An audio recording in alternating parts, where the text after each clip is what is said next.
حضرت عائشہ صدیقہ رضی اللہ تعالیٰ عنہ سے کسی نے پوچھا کہ نبی پاک صلی اللہ تعالیٰ علیہ وسلم کو سب سے زیادہ محبوب کون ہے؟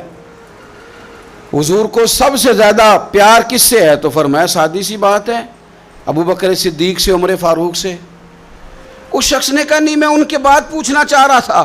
تو فرمایا یہ بھی بڑی واضح بات ہے، ان کے بعد میں نے حضور کو جن سے سب سے زیادہ پیار کرتے دیکھا وہ حضرت ابو عبیدہ بن جراح ہیں، سب سے زیادہ میں نے محبت کرتے دیکھا۔ اور مسلم شریف میں یہ حدیث آپ کو ملے گی، حضرت عائشہ صدیقہ فرماتی ہیں اگر حضور خود اپنے فرمان سے خلیفہ بناتے تو اپنے بعد ابو بکر کو بناتے، ان کے بعد حضرت عمر کو بناتے، ان کے بعد بناتے تو ابو عبیدہ بن جراح کو بناتے۔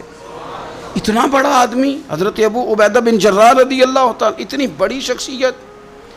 اور پتہ ہے آپ کو ان پر صحابہ کا اعتماد کس طرح کا ہے؟ جب حضور علیہ السلام کے وصال ظاہری کے بعد صحابہ بیٹھے نا، میٹنگ ہو رہی تھی خلیفہ بنانے کے لیے، امت کا اجماع ہو رہا تھا حضرت صدیق اکبر پر، تو ایک دوسرے سے نہ پوچھا جا رہا تھا کہ آپ کی نظر میں اگر بیعت کی جائے تو کس کی کی جائے؟ آپ کی نظر میں بیعت کی جائے تو کس کی کی جائے؟ آپ کی نظر میں اگر امیر مقرر کیا جائے تو کسے کیا جائے؟ آپ کی نظر میں خلیفہ کس کو ہونا چاہیے؟ تو امت کا اجماع جناب صدیق اکبر کی طرف تھا۔ تو حضرت صدیق اکبر سے پوچھا گیا آپ بتائیے اگر آپ بیعت کریں گے تو کس کی کریں گے؟ تو حضرت صدیق اکبر نے کہا دو لوگوں کی، اگر حضرت عمر کو آگے لگاؤ گے تو پھر بھی میں بیعت کر لوں گا، اور اگر ابو عبیدہ بن جراح کو آگے لگاؤ گے تو میں پھر بھی بیعت کر لوں گا۔ میں ان دونوں کی بیعت کرنے کو تیار ہوں۔ یار اتنا بڑا آدمی، کتنی کو کتابیں لکھی جانی چاہیے تھی، کتنے کو دن منانے جانے چاہیے تھے، کتنے کو ان کے نام ہمیں خطبے کرنے چاہیے تھے، کتنے کو تذکار ان ہستیوں کے ہونے چاہیے تھے۔ حضرت عمر فاروق رضی اللہ تعالیٰ عنہ کا وصال ہو رہا ہے، چونکہ جناب ابو عبیدہ بن جراح رضی اللہ تعالیٰ عنہ پہلے وصال فرما گئے تھے، تو جناب عمر فاروق رضی اللہ تعالیٰ عنہ کا وصال ہو رہا ہے۔ کسی نے کہا کسی کو خلیفہ نامزد کر دیں، فرمایا 6 لوگوں کی میں نے کمیٹی بنا لی ہے، کسی کو بنا لینا۔ ہاں اگر آج ابو عبیدہ بن جراح ہوتے تو پھر میں کمیٹی نہ بناتا،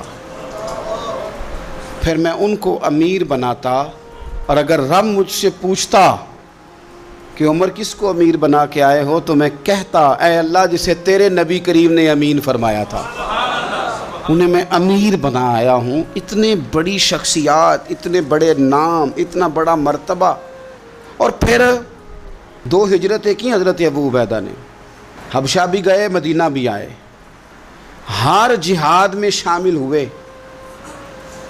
اور عشق کے امتحان دینے کی باری آئے تو سب سے پہلے دیے۔ زرہ کی 2 کڑیاں ٹوٹ کے احد کے میدان میں حضور کے رخساروں میں پیوست ہو گئی تھی، دوڑ کے آئے حضرت ابو عبیدہ، اور ایک کڑی اتاری، اپنے دانت سے زور سے کھینچی تو ایک دانت ٹوٹ گیا، پھر دوسری کڑی زور سے نکالی حضور کے رخسار نور سے تو دوسرا دانت ٹوٹ گیا، لیکن حضور کی تکلیف برداشت نہیں کر سکے۔ عجیب امتحان لیا ان کی محبت نے بھی، عجیب امتحان لیا۔ اعظم بلا سے اپنی وہ ہستی ہی کیوں نہ ہو، جو چیز اس کی راہ میں حائل ہو پھونک دو۔ عجیب امتحان لیا۔ احد کے میدان میں ان کے والد ان کے مقابلے میں آ گئے تھے۔ یہاں تو مقابلہ ہوتا ہے نا دولت اور دین کا، تو لوگ کمزوری دکھا جاتے ہیں، وطن اور دین کا تو لوگ کمزوری دکھا جاتے ہیں۔ یہاں تو مقابلہ ہوتا ہے نا ہمارا اپنے نفس کی خواہشات اور دین کا، تو غلبہ کچھ اور چیزیں لے جاتی ہیں، لیکن سامنے باپ ہے اور اس طرف دین ہے، حضور کی محبت ہے، نبی پاک کی غلامی ہے، مقابلہ ہو رہا ہے، قبول کس کو کرنا ہے؟ تو حضرت ابو عبیدہ نے پھر فیصلہ کیا، میدان احد میں تلوار اٹھائی اور باپ کی گردن کاٹ کے پھینک کے لوگوں کو بتایا کہ کائنات میں ہم سب سے بڑھ کے پیار کرتے ہیں تو مدینے والے محبوب سے کرتے ہیں۔ اتار دی گردن باپ کی۔ حضرت ابو عبیدہ بن جراح رضی اللہ تعالیٰ عنہ نے اس طرح قربانیاں پیش کیں۔ میدان کے آدمی تھے، میدان میں رہے، ساری زندگی میدان میں رہے، لشکروں کی قیادت کی ساری زندگی۔ حضرت ابو بکر صدیق رضی اللہ تعالیٰ عنہ نے ان کو جہاد کے لیے بھیج دیا تھا۔ حضرت عمر کا بڑا اعتماد رہا. دوستی کس سے تھی؟ حضرت معاذ بن جبل سے. گہرے دوست کون تھے؟ حضرت خالد بن ولید. ان لوگوں سے گہری دوستی تھی. سادہ بود و باشت، سادہ کھانا، سادہ اٹھنا بیٹھنا، سادہ مزاج. حضرت عمر فاروق رضی اللہ تعالیٰ عنہ ملک شام گئے، یہ بھی ملک شام میں تھے. جناب عمر فاروق کے مزاج میں جلال تھا. آپ نے کچھ لوگوں کو دیکھا جنہوں نے زرق برق لباس پہن لیے، بڑے بڑے عالی شان بنگلے بنا لیے، بڑے بڑے گھروں میں رہنے لگے. تو حضرت عمر کو اتنا جلال آیا کہ زمین پر اتر کے نا سنگریزے اٹھا کے تو لوگوں کو مارتے تھے. فرماتے تھے اتنی جلدی حضور کی تعلیم بھول گئے اور تم نے اجمیوں کے طریقے اپنا لیے. اتنی تکلیف کے ساتھ حضرت عمر گفتگو کرتے. لیکن حضرت ابو عبیدہ سے ملتے تو فرماتے یار تھوڑی روٹی بھی کھایا کر، کبھی تم بھی کپڑے بدل لیا کر. اتنا فقر، اتنی سادگی. اولین لوگوں میں سے جن کے لیے لوگ مسلمانوں کا امیر المومنین بنانے کی باتیں کر رہے ہیں. حضرت عمر ملنے گئے تو کسی چٹائی کے ٹکڑے کی تہ 2-3 لگا کے گھوڑے پہ اس کو رکھ لیا جاتا تھا سواری کرنے کے لیے تاکہ پسینہ نہ آئے. اسی کو اتار کے نا تو سرانہ بنا کے بیٹھے لیٹے ہوئے زمین پہ. حضرت عمر ملنے گئے تو حضرت عمر فاروق رضی اللہ تعالیٰ عنہ کو بھی اپنے ساتھ زمین پہ بٹھا لیا. تو حضرت عمر فرمانے لگے میں نے تو روٹی کھانی ہے تجھ سے، دوست ہے میرا، کھانا کھلا. تو کہنے لگے کھلاتے ہیں نا، کھلانا کیوں نہیں. یہ بھی لوگ تھے، اسی دھرتی پہ رہتے تھے. ان لوگوں کو نا کسی چیز نے اپنے قبضے میں نہیں لیا. نہ عورتوں کی باتیں انہیں بہلا سکیں، نہ بچوں کی خواہشات کے ہتھے چڑھے، نہ زمانے کی تیز دوڑ میں شامل ہوئے، نہ کسی کہانی کا حصہ بنے، نہ لوگوں کی یہ باتیں کہ دور بدل گیا. کوئی چیز ہیوی نہیں ہوئی، اس لیے کہ انہوں نے فقیری مدینے والے محبوب سے سیکھی تھی. فقر میرے نبی کریم علیہ السلام سے سیکھا تھا. فقر تازہ تھا، ذہن وسیع تھا. حضرت سیدنا عمر نے کہا روٹی کھانی ہے تو تھیلے میں ہاتھ ڈالا، 2 خشک ٹکڑے روٹی کے نکالے اور فرمایا کھا لے. تو حضرت عمر نے پکڑ کے منہ میں رکھے، چبائے اور جناب عمر رو پڑے. فرمانے لگے ہر بندے کو دنیا نے اپنے قبضے میں کر لیا ہے، لیکن ابو عبیدہ تو آج بھی بچا ہوا ہے. دنیا تجھے اپنے جال میں پھنسا نہیں سکی، تو قابو نہیں آیا، تو آج بھی اپنی جگہ پہ قائم ہے.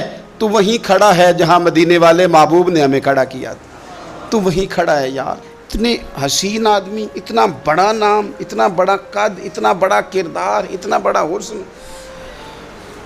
ہزاروں کی فوج کے سپہ سالار ہیں.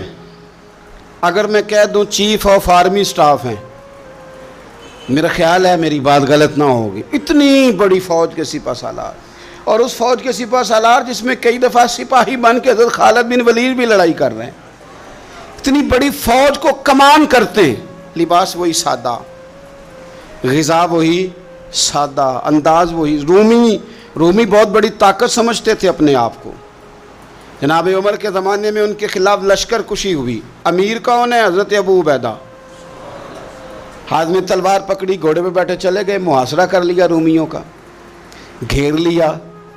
اب رومیوں نے کچھ تھوڑی سی مزاحمت کرنے کی کوشش کی، باہر آئے لیکن کچھ بھی نہ ہو سکا، منہ کی کھا کے واپس اندر چلے گئے.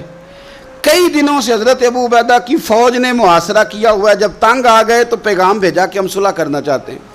فرمایا صلح تو مسلمانوں کا پسندیدہ کام ہے، آ جاؤ. انہوں نے کہا جی ہم جزیہ دے دیں گے، ہم کسی طریقے مسلمانوں کے اطاعت میں آ جائیں گے، آپ ہم سے بات کریں. فرمایا بھیجو. ان کا سپہ سالار آیا. انہوں نے روب ڈالنے کے لیے نا مسلمانوں پہ سپہ سالار کو بڑے قیمتی کپڑے پہنائے، زرق برق لباس، عالی شان پوشاکیں، 5-7 لوگ ساتھ. یہ لوگوں کا طریقہ ہوتا ہے. وہ پریشر ڈالنے کے لیے لوگ کرائے کا مکان بھی خرید لیتے ہیں، کرائے کی کار بھی حاصل کر لیتے ہیں، لوگوں کے برتن بھی استعمال کر لیتے ہیں، کسی کے گھر سے فرنیچر بھی منگوا لیتے ہیں. تو آپ نے نا وہ زرق برق لباس پہنے ہوئے ان لوگوں کو آتے دیکھا. اب وہ بڑے اپنے انداز میں تو روب ڈالنے کے لیے آئے تھے نا. تو آ کے پوچھا مسلمانوں کے امیر کہاں ہیں لشکر کے؟ تو انہوں نے کہا ادھر ہی تھے، یہیں کہیں ہوں گے. وہ بڑا حیران ہوا کہ ہم تو بڑے لاؤ لشکر کے ساتھ آئے. یاد رکھ لیں روب کپڑوں کا نہیں ہوتا، روب کردار کا ہوتا ہے. پھر پوچھا کہاں ہیں؟ نے کہا جناب وہ سامنے خیمے میں دیکھ لو. وہ خیمے میں گئے تو اتنی بڑی فوج کا سپہ سالار زمین پہ بیٹھے اور اپنے تیر سیدھے کر رہے ہیں. اب وہ بڑے سر برق لباس میں کہنے لگا ابو عبیدہ بن جراح آپ ہیں؟ فرمایا میں ہی ہوں. کہا ملنا تھا؟ فرمایا آ جاؤ. کہنے لگا آپ تو زمین پہ بیٹھے ہیں. تو آپ فرمانے لگے ہمارے بزرگ زمین پہ ہی چلتے تھے, زمین پہ ہی بیٹھتے تھے, زمین پہ ہی کھاتے تھے, نیند آتی تھی تو زمین پہ ہی سو جاتے تھے. وہ حیرانگی سے کہنے لگا آپ اتنے بڑے سپہ سالار ہو کے اس طرح رہتے ہیں؟ فرمانے لگے میری ضروریات ساری پوری ہوتی ہیں, پھر بھی کبھی کوئی مشکل بن جائے تو میں تھوڑا سا قرضہ لے لیتا ہوں حضرت معاذ بن جبل سے, ان کو مشکل آ جائے تو مجھ سے لے لیتے ہیں. تو بالکل صحیح گزارا ہو رہا ہے کہ اس طرح کیوں بیٹھے ہیں, یہ کیا بات ہوئی؟ ہمارے ہاں لوگوں کا رونا دھونا نہیں, روز مکان کوئی نہیں تو رو پڑے, بچے کی شادی کرانی ہے تو رو پڑے, او ہو جی کیا بتائیں غریبی بڑی ہے تو رو پڑے. زمین پہ بیٹھے ہیں, زمین پہ بیٹھ کے خشک ٹکڑے کھا رہے ہیں, پر کہہ رہے ہیں بڑے مطمئن ہیں. یار کیا ہوا؟ کوئی ایسا مسئلہ نہیں. اگر کبھی مشکل آ جائے تو میرے دوست ہے حضرت معاذ بن جبل, تھوڑا قرضہ لے لیتا ہوں, ان کو ضرورت پڑے تو مجھ سے لے لیتے ہیں. رومی صلح بھی کر گئے, بات بھی کر گئے, پر جہاں جہاں گئے نا حضرت ابو عبیدہ بن جراح کا فقر بھی بیان کرتے گئے.